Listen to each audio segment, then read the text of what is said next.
해주시고요. 굉장히 부담을 주시네요.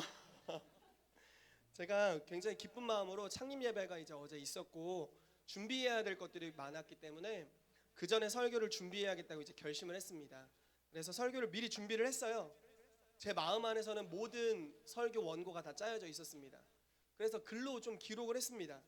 그리고 나서 어제 창립 예배 마치고 나서 손님들이 뒤에 또 많이 오셨어요. 저희 처가의 이모들도 오시고 저희 장인어른 장모님도 오늘 저희 집에서 주무시고 어제 주무시고 이래서 거의 쉴 시간이 없었어요. 그래서 주중에 설교 준비를 해놓기를 너무 잘했다 이런 생각을 하고 일찍 자야지 하고 10시 좀 넘어서 아마 제 생각에 코를 더럭더럭 골고 잤을 겁니다. 제 아내가 굉장히 힘들어했을 텐데, 그리고 새벽에 기쁜 마음으로 일어났어요. 나는 설교가 이미 준비된 설교자다, 마음이 기쁘다 하고 설교 원고를 딱 키는 순간 깜짝 놀랐어요. 아니요, 설교 주제와 소제목 4개만 이렇게 달려 있었어요. 그 내용이 없더라고요. 투명 인간이 됐나 봐요. 예. 어디 갔었는지 모르겠어요. 그래서 오늘 새벽에 일어나서 마무리를 했습니다. 그런데 이발 목사님께서 이렇게 특별한 설교가 될 거라고 말씀해 주셔서 너무 감사드리고요. 저도 기대하겠습니다. 하나님께서 역사하실 것들을 기대하겠습니다. 어제 창립 예배가 있었고요. 제가 너무 이제 감사했던 것 중에 하나는 교회 창립은 저의 창립이 아닙니다. 아멘이시죠? 우리 함께 우리 공동체를 하나님께서 이 교회 멤버로 불러주시고 교회가 창립된 시간인 줄로 믿습니다. 그래서 저희 집사님 몇 분이 저한테 와서 창립을 축하드립니다 목사님 이러시길래 제가 집사님께도 집사님 창립을 축하드립니다 이렇게 인사를 드렸어요. 할렐루야. 잘했다는 생각이 듭니다. 여러분, 오늘 세 번째 시간으로 가지려고 하는데요, 정체성과 순종에 대해서 제가 2주차 나눴고요, 이번 주에 세 번째 주로 나누길 원합니다. 여러분, 순종이 왜 중요할까요? 순종이 왜 중요할까요? 순종하면 뭐 좋은 일이 있습니까? 할렐루야. 순종하면 좋습니다. 물론 좋습니다. 근데 왜 좋을까요? 무엇을 성취합니까? 약속을, 누구 약속을? 주님이 우리를 향해 주신 약속을 성취한다라는 거죠. 아멘이시죠? 하나님이 우리에게 주신 약속은 여러분들이 직장에서 계약서를 쓰고 내가 며칠 일하면 며칠의 페이를 받는다는 것보다 좋을까요? 안 좋을까요? 더 좋겠죠. 하나님의 약속은 그런 것과는 비교도 안 되는, 우리가 받는 재정은 일시적인 것, 육체에 속한 것, 잠깐의 것이지만 하나님의 약속은 영원에 속한 것, 이 땅에 잠깐 보이는 것을 포괄한 영원에 속한 것을 주시는 줄로 믿습니다. 아멘. 베드로가 어느 날 이렇게 말합니다. 예수님한테, 주님, 우리는 모든 것을 포기하고 모든 것을 두리고 주를 쫓습니다. 그런데 우리에게 무엇을 주실 겁니까? 예수님께서 뭐라고 답변하시죠? 너희 중에 영생을 얻지 못할 자가 없을 것이다. 즉 모두 영생을 얻을 것이다. 뿐만 아니라 너희가 만약에 이 땅에서 나를 따르느라고 전토를 벌였다, 집, 땅을 버렸다면 땅을 100배나 얻을 것이다. 너희가 무슨 예를 들어 차를 버렸다면 차를 100배나 얻을 것이다. 그러니까 예수님의 약속은 이런 것입니다. 나를 따르기 위해 무언가 대가 지불을 하고 나를 따른 자가 있다면 너희는 모두 영생을 얻는다. 뿐만 아니라 이 땅에서 보이는 것들을 심은 대로 그것들을 100배나 얻게 될 것이다 라고 약속해 주셨습니다. 아멘. 아멘. 얼마나 놀라운 하나님이십니까? 아멘이시죠? 순종에는 이러한 놀라운 은총이 있는 줄로 믿습니다. 자, 질문을 하나 드려볼게요. 사람들이 죄를 짓는 것이 쉬울까요? 의를 행하는 것이 쉬울까요? 일반 사람들 왜 그럴까요? 영이 없어요? 예, 영은 있습니다. 왜 그럴까요? 깨달음이 없어서. 그것도 아주 맞는 부분이겠죠? 아주 구체적인 주제가 있어요. 그 이유가 있습니다. 왜 그럴까요? 양심, 예? 예? 무슨 말씀이세요 지금? 죄의 속성이 있어서. 네, 뭐라고요?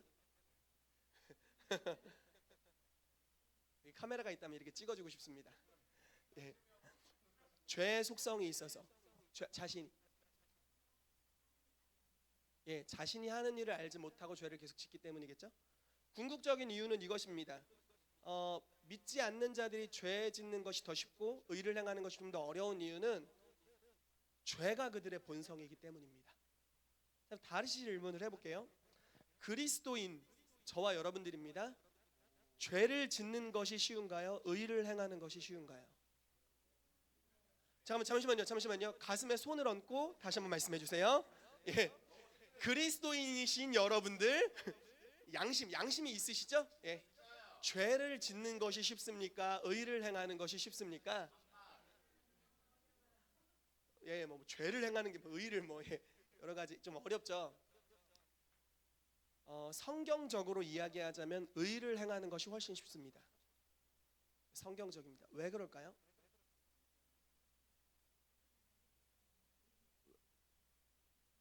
보세요. 아까 제가 불신자들이 죄를 행하는 것이 쉽냐, 의를 행하는 것이 쉽냐 여쭤봤죠. 이유는 무엇이었습니까? 본성이 죄이기 때문에 그렇다고 이야기를 드렸습니다. 그리스도인은 의를 행하는 것이 더 쉽습니다. 왜 그럴까요? 본성이 의이기 때문에 그렇습니다. 의는 하나님의 생명이 우리 안에 이미 있으시기 때문에 그렇습니다. 다시 질문을 해볼게요. 예수님은 죄를 지을 가능성이 있었습니까?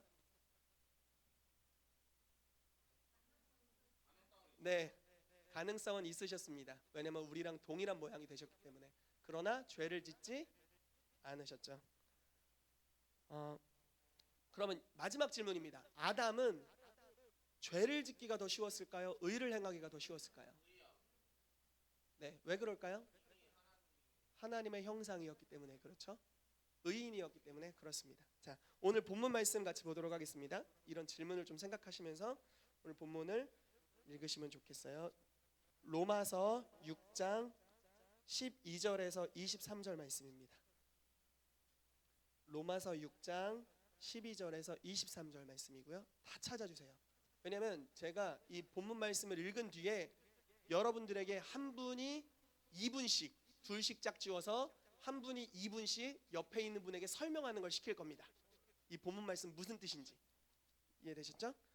로마서 6장 12절에서 23절 다 찾아주세요. 스마트폰이고 뭐고 어플도 까시고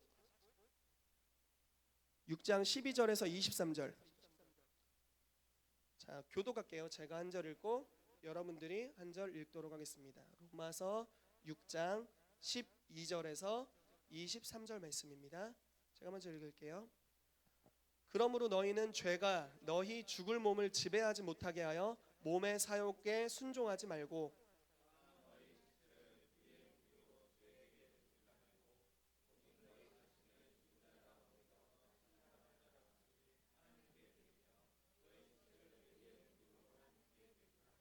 죄가 너희를 주장하지 못하리니 이는 너희가 법 아래에 있지 아니하고 은혜 아래에 있음이라.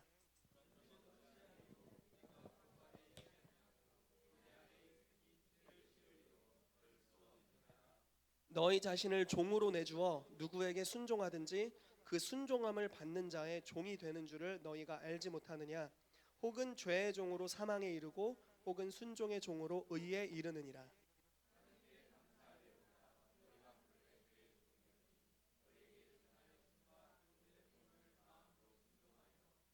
죄로부터 해방되어 의에게 종이 되었느니라.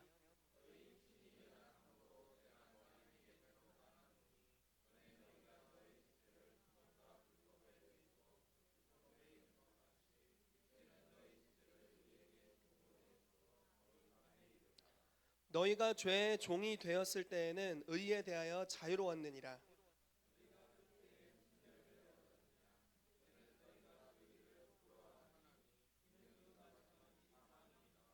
그러나 이제는 너희가 죄로부터 해방되고 하나님께 종이 되어 거룩함에 이르는 열매를 맺었으니 그 마지막은 영생이라.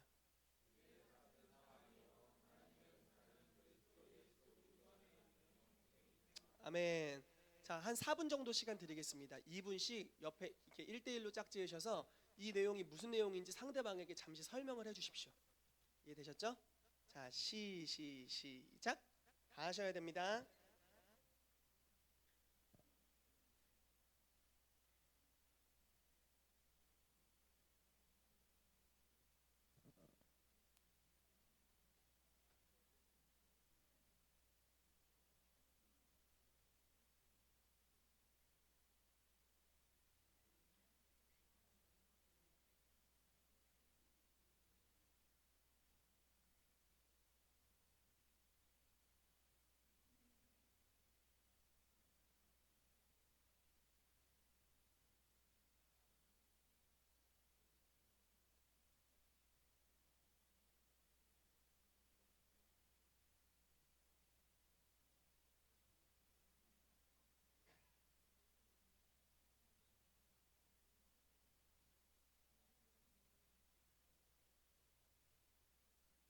여러분 계속 하고 계셔야 돼요. 아무 말씀 안 하시는 분들.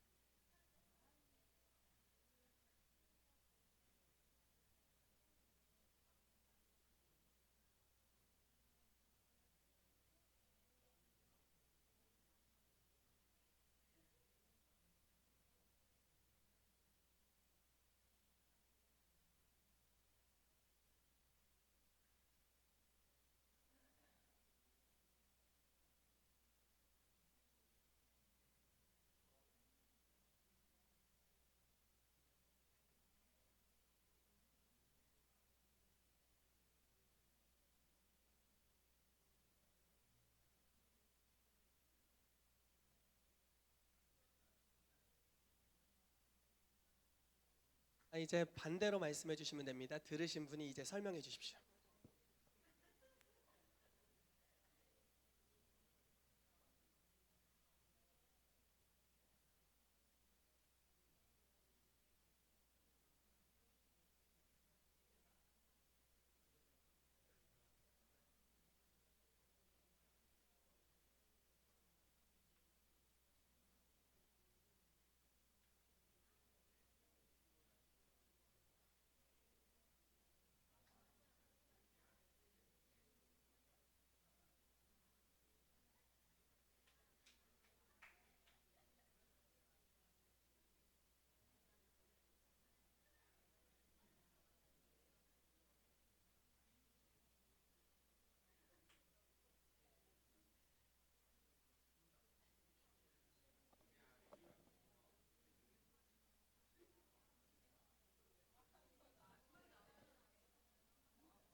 자, 이제 슬슬 마무리해 주시면 되겠습니다.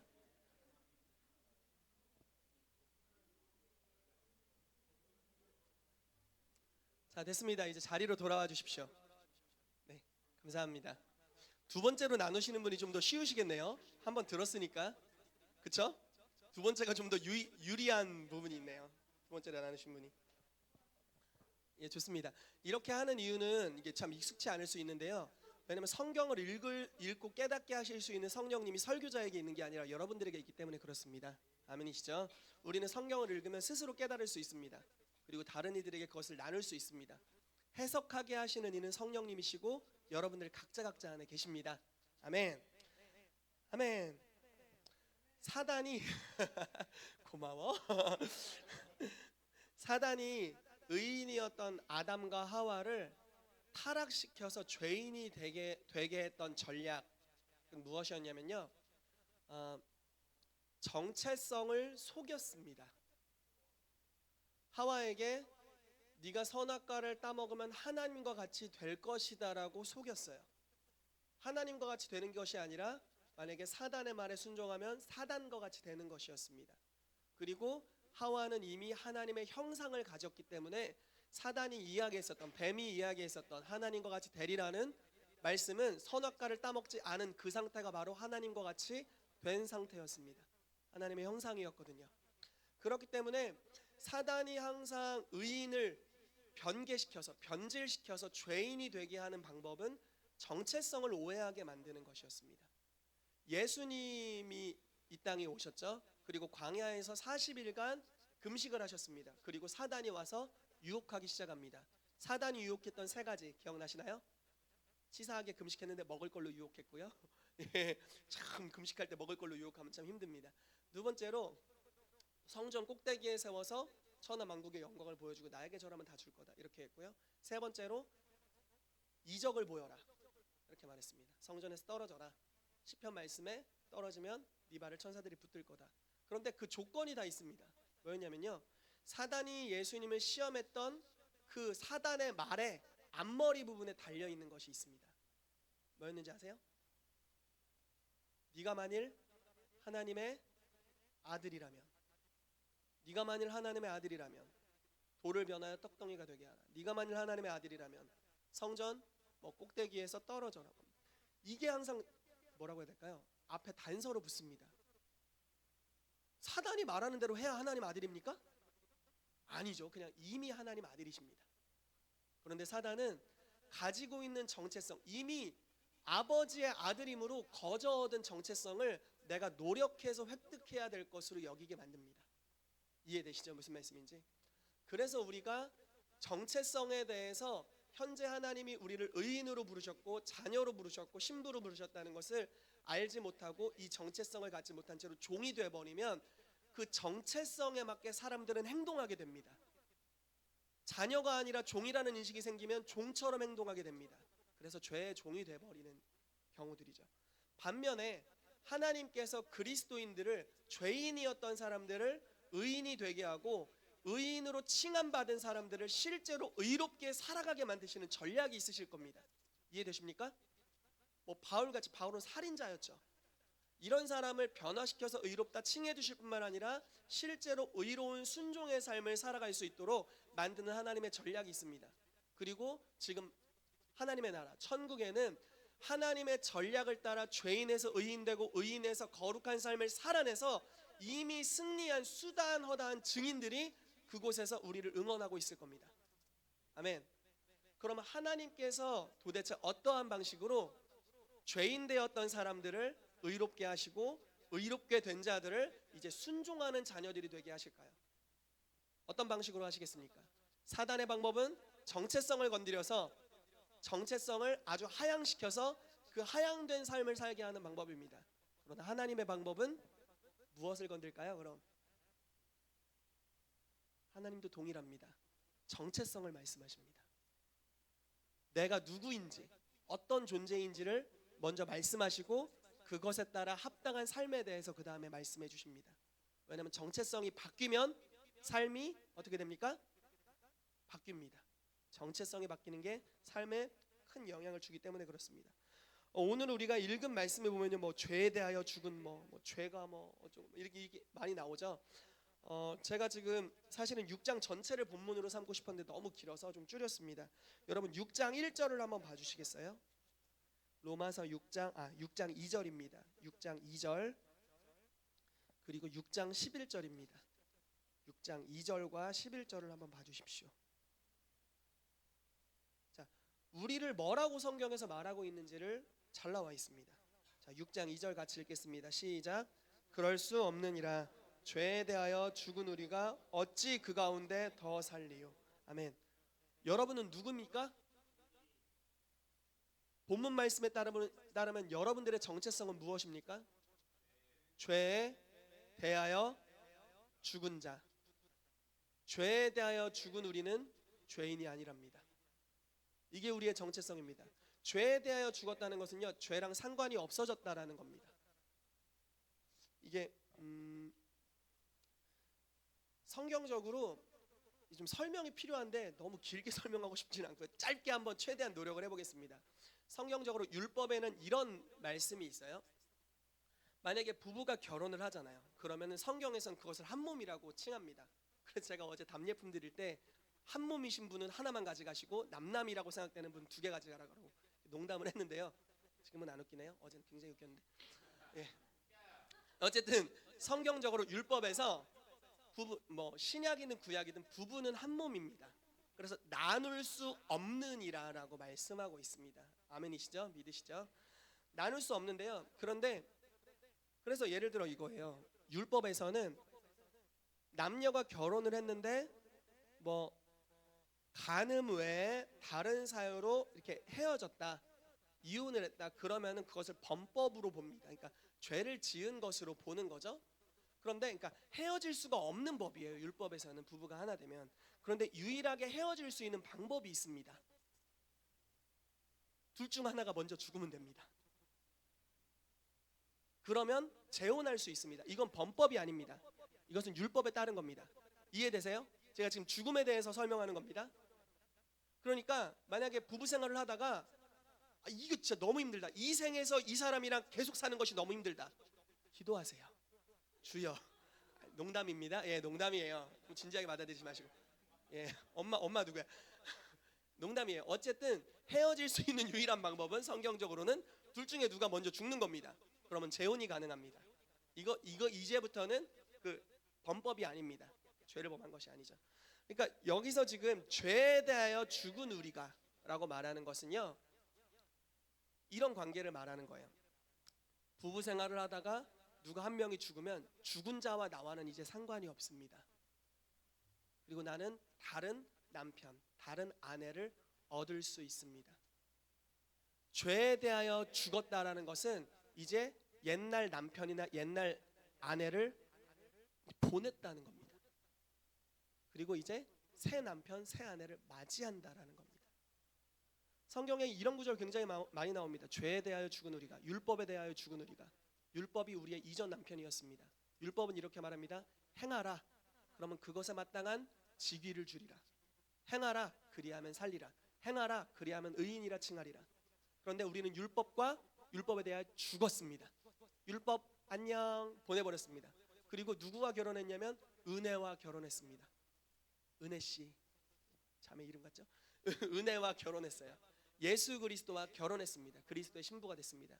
그분은 우리에게 무엇이라고 말하냐? 은혜는 우리에게 무엇이라고 말하냐? 내가 다 해주겠다. 내가 해준 것을 믿음으로 누려라 라고 말합니다. 아멘.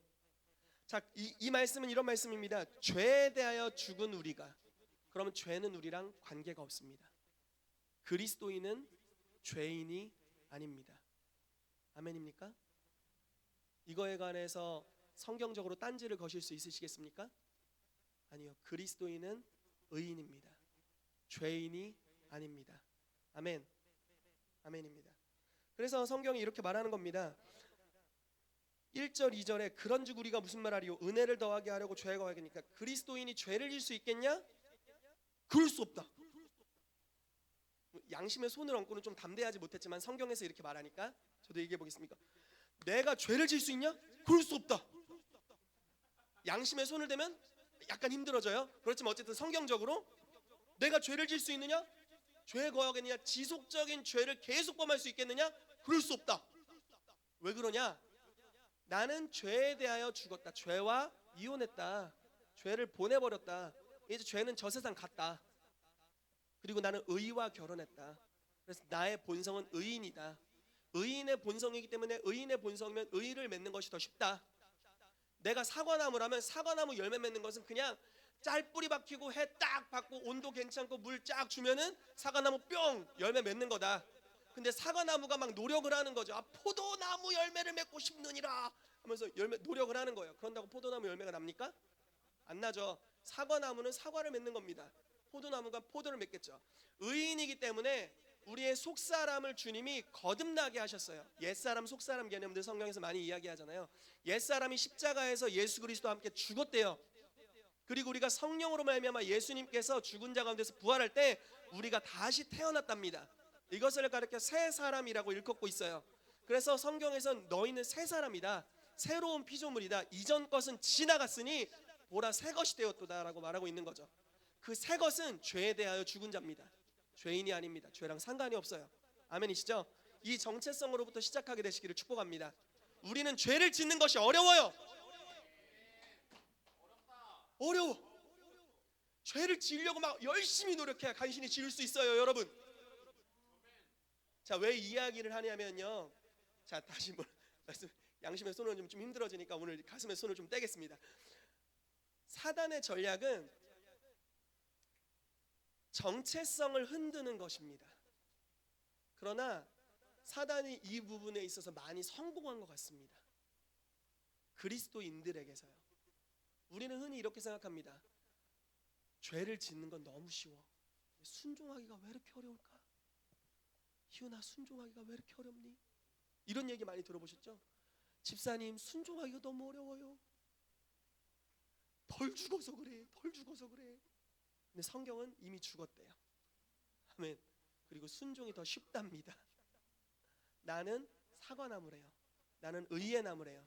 의를 열매 맺기가 더 쉬운 자랍니다. 사단의 전략은요, 우리를 죄에 대하여 죽은 자로 여기지 않아요. 그런데 성경 또 하나님이 이렇게 말씀하십니다. 너희는 죄에 대하여 죽었다.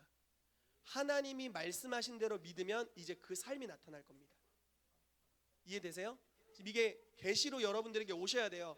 개념이 이해되셔야 됩니다. 만약에 여러분들이 여러분들 스스로를 죄인이라고 여긴다면 여러분들은 죄로부터 벗어날 수 없어요. 습관 하나 못 고칩니다. 악한 습관 하나 절대 못 고칩니다. 왜냐하면 죄인의 정체성을 가졌기 때문에 그렇습니다. 사단의 전략에 완전 묶여버린 거예요. 그러나 여러분들이 죄를 끊길 원하고 의로운 삶을 살길 원하고 순종하는 자녀가 되길 원한다면 성경에서 말씀하고 있는 원칙을 따라가면 됩니다.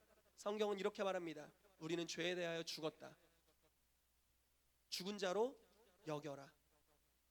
6장 11절 말씀을 한번 보십시오. 2절에는 이렇게 말하죠. 죄에 대하여 죽은 우리가 너희는 죄에 대하여 죽었다라고 말합니다. 11절은 이렇게 말합니다. 이와 같이 너희도 너희 자신을 죄에 대하여는 죽은 자요 그리스도 예수 안에서 하나님께 대하여는 살아있는 자로 여길지어다. 너희는 죽었다. 그러니까 네 스스로도 이렇게 생각하래요. 아, 난 죽었어. 난 죄에 대하여 죽었어 라고 여기랍니다.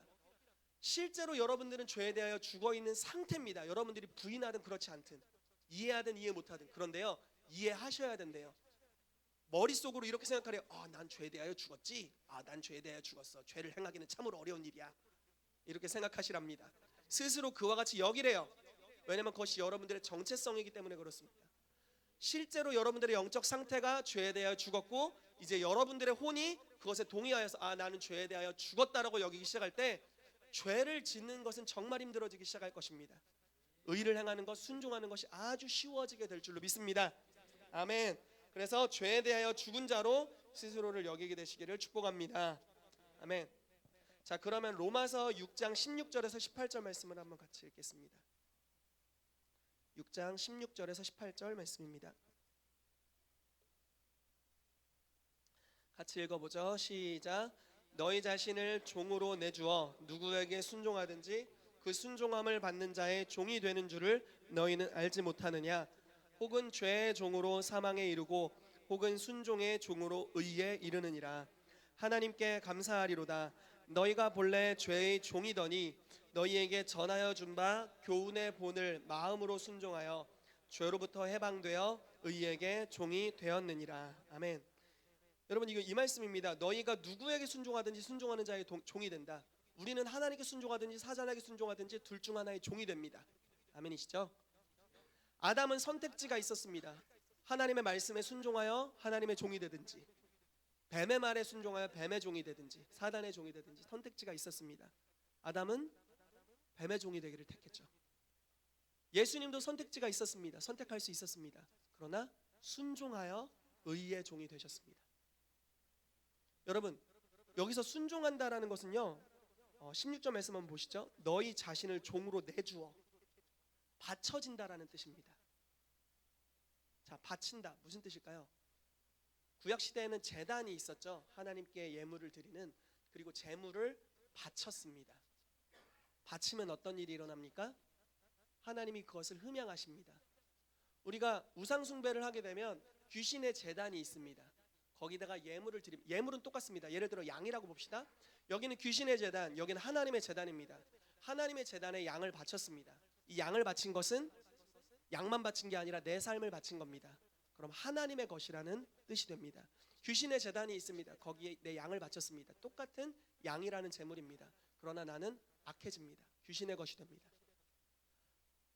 어느 제단에 바쳐지느냐가 우리가 어떤 존재가 되는지를 결정합니다. 자, 그런데 여기서 두 가지의 선택지만 오직 모든 인류에게 있습니다. 한 가지의 선택지는 의에게 순종으로 드려 자신을 바치는 것입니다. 그래서 의의 종이 되겠느냐, 아니면 죄에게 불순종으로 드려서 죄의 종이 되겠느냐. 선택지가 딱 두 가지가 있는 것입니다. 그래서 우리는 선택을 해야 됩니다. 그런데 이 선택이 날마다 합니다. 거의 매 순간 합니다. 하나님의 말씀을 많이 읽을수록 선택의 그것이 많아집니다. 왜냐하면 말씀을 많이 하니까요. 순종해야 될 게 많아지는 거죠. 그러나 그때마다 순종으로 드리기 시작한다면 여러분들은 의로운 삶으로 점점 더 나아가게 될 것입니다. 이걸 생각해 봐야 되겠습니다. 여러분들의 존재는 이미 죄에 대하여 죽었고 의에 대하여 산 의인들입니다. 뿌리가 의입니다. 그런데 왜 죄를 짓는 게 좀 더 쉬울까요? 양심에 손을 얹었습니다. 이렇게 분명히 성경은 죄를 짓는 게 어렵대요. 왜냐하면 죄에 대하여 죽었기 때문에. 그런데 왜 실제로 내 삶에서 상태로는 죄를 짓는 것이 좀 더 쉬울까요? 순종하는 것이 왜 좀 더 어려울까요? 왜 그럴까요? 왜 그렇게 됐을까요? 저희가 어쩌다 이렇게까지 됐을까요? 제가 생각하기에는 방금 저희가 읽은 본문 말씀이 정답입니다. 지속적으로 죄에게 드렸기 때문에 그렇습니다. 체질이 돼버린 거죠. 우리의 정체성은 의임에도 불구하고 육체와 내 머리가 죄의 본성을 따라가기를 아주 습관화해버린 것입니다. 불순종을 습관화했고요. 죄의 본성, 육체적 욕망을 따라가는 것을 습관화했습니다. 너무 많이 거기다 들여버렸어요. 그래서 우리의 육체의 습관들이 너무 악해졌기 때문에 그런 것 같습니다. 그러나 성경에서 지금 방식을 제시합니다. 첫 번째로는 죄에 대하여 죽은 자로 여기라. 두 번째로는 이미 너는 죽은 자다. 그렇기 때문에 이제 의에게 자신을 종으로 드리지 않겠냐 하고 권고하는 것입니다. 한 번 순종 처음에 어렵습니다. 한 번 말씀에 따라 순종합니다. 그러면 다음 순종은 좀 더 쉬워집니다. 또 두 번째 순종합니다. 그럼 다음 순종은 훨씬 더 쉬워집니다. 세 번째, 네 번째 하면은 그 다음에는 순종이 습관이 돼버립니다. 그냥 순종하며 사는 삶이 아주 속이 편합니다.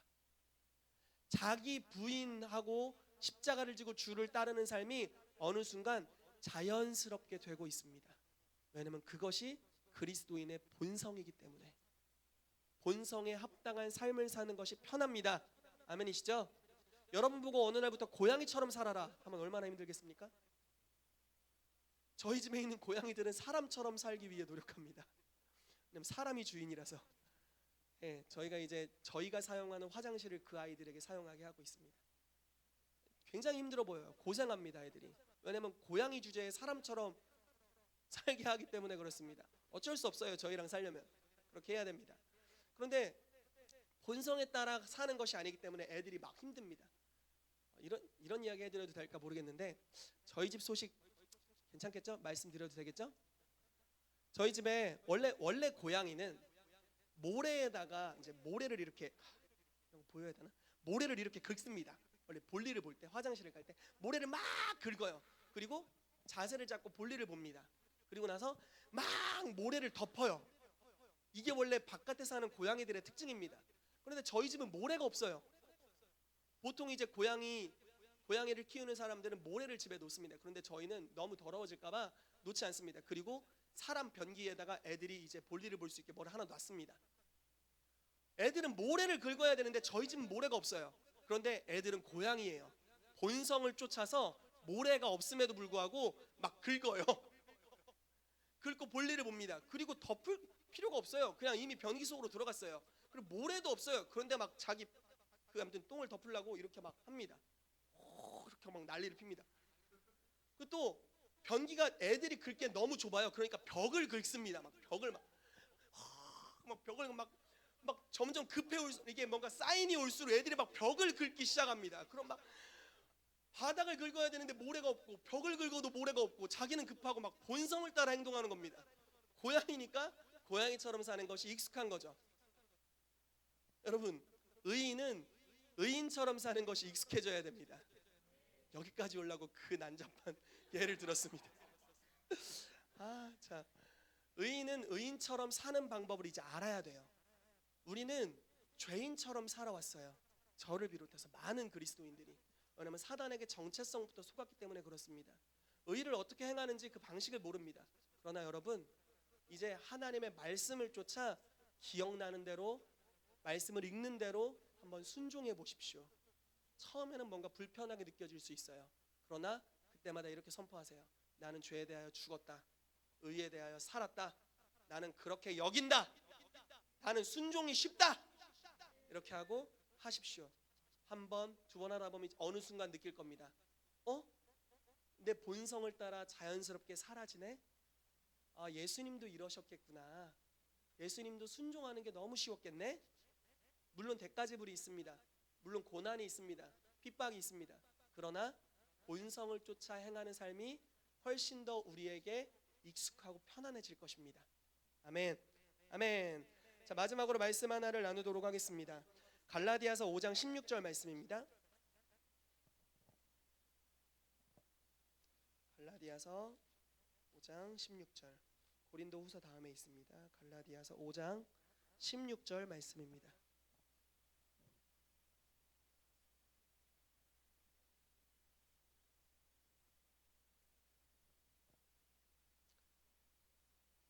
네, 찾으셨으면 아멘 해주시기 바랍니다. 아멘. 같이 읽겠습니다. 시작. 내가 이르노니 너희는 성령을 따라 행하라. 그리하면 육체의 욕심을 이루지 아니하리라. 아멘. 여러분, 성령님도 우리를 돕고 계십니다. 우리의 본성은 의인입니다. 우리의 행동은 의에 더 익숙해져야 될 것입니다. 그런데 성령님이 이걸 돕고 계신답니다. 여러분, 순종을 하려고 작정했을 때 죄의 유혹들이 올 수 있습니다. 여전히 여러분들의 삶에 죄의 잔재가 있을 수 있습니다. 끊어지지 않는 죄의 습관들이 있을 수 있습니다. 그렇지만 그때마다 이렇게 하시면 됩니다. 아, 나는 죄에 대하여 죽었다. 아멘. 나는 이제 의에게 나 자신을 종으로 들여서 의에 순종해야겠다라고 결단하십시오. 그리고 세 번째로 성령님의 도우심을 구하십시오. 성령을 쫓아 행할 때 육체의 욕심을 이루지 않을 것입니다. 그리고 우린 예수님 같은 삶을 살게 될 것입니다. 여러분, 순종하는 삶이 왜 중요한지 마지막으로 이 말씀을 나누고 우리 기도하도록 하겠습니다. 순종하는 삶은 고린도후서 1장에 이렇게 나와 있습니다. 예수 그리스도는요, 어떤 분이시냐면요, 하나님 아버지께 모든 것을 다 예, 아멘, 아멘, 아멘 이렇게 반응하신 분이랍니다. 예수님은 하나님 아버지에 대해서 개인 사정이 좀 안 돼서 안 되겠는데 이렇게 말씀하신 적이 없대요. 그냥 그분이 말씀하시면 무조건 아멘입니다. 하나님 뭐 말씀하세요. 아멘. 무조건 아멘입니다. 그러니까 예수님이 중보자가 되셨을 때 어떤 일이 일어났냐면요, 고린도후서 1장에 이렇게 나와 있습니다. 하나님의 모든 약속은 그리스도 예수 안에서 예가 되니 우리로 하여금 아멘하여 하나님께 영광을 돌리게 하셨느니라. 예수 이름으로 구하면 하나님도 아멘이라고 화답하시고 선물을 주십니다. 예수 이름으로 구하면 응답이 옵니다. 왜 그렇습니까? 예수님은 예스맨이었기 때문에 그렇습니다. 예수님은 순종하는 자였기 때문에 그래요. 그분은 항상 순종했어요. 그러니까 하나님 나라와 그분 사이는 항상 열린 하늘, 열린 천국이었습니다. 우리가 만약에 이 땅에서 순종하는 삶을 살게 될 때 하나님의 모든 약속은 여러분들의 삶에 예가 되고 아멘이 될 것입니다. 여러분, 의문이 딱 되지 않나요? 왜 하나님의 약속이 기록되어 있는데 나름 말씀대로 기도했는데 응답이 없을까? 매번 왜 나만 하나님의 응답과 약속에서 제외된 것 같을까? 고민이 되지 않습니까? 약속은 이와 같이 풍성한데 왜 약속만큼 누리지 못하고 조금 누릴까? 제가 볼 때는 순종의 체질의 문제입니다. 예수님은 구하는 것을 다 받았습니다. 사도들은 구하는 것마다 받았습니다. 왜 그랬냐면 그들은 하나님 앞에 믿음의 순종으로 반응했기 때문에 그렇습니다. 하나님은 거짓말 못합니다. 약속했으면 이루시는데 뭔가 문제가 있다면 문제는 그분 쪽에 있는 것이 아닙니다. 문제는 우리 쪽에 있는 겁니다. 아멘. 그래서 우리가 믿음으로 순종하게 될 때 하늘의 모든 것들이 이 땅에 이루어지게 될 줄로 믿습니다. 이 교회의 비전은요, 목회자 한 사람 잘 되는 것이 아닌 줄 믿으시죠? 여러분, 믿으시죠? 여러분들 한 사람 한 사람이 사역자입니다. 여러분들 한 사람 한 사람이 하늘문을 여는 자들이 되셔야 돼요. 아멘. 여러분들 한 사람 한 사람이 기도하면 그냥 응답이 뚝 떨어지는 사람들이 되어야 됩니다. 저희 고모가 오늘 이렇게 말씀해 주셨어요. 중풍병자가 이 교회에서 일어나야 된다. 아멘. 아멘. 저를 통해서 일어나야 됩니다. 저뿐만 아니라 여러분들을 통해서 일어나셔야 돼요. 아멘. 여러분들이 믿음으로 각자마다 하나님의 말씀에 반응해서 순종하게 될 때 우리 가운데 하늘문이 열릴 겁니다. 그러면 우리가 구하는 것마다 주님, 중풍병자가 있습니다. 치료해 주십시오. 그래, 응답이 올 겁니다. 아멘. 눈먼 자가 있습니다. 주님, 떠지게 해 주십시오. 그래, 네가 얘기한다면 뭐 굉장히 좋지 않나요? 네가 얘기한다면 뭐 해줄게. 그냥 임하는 겁니다.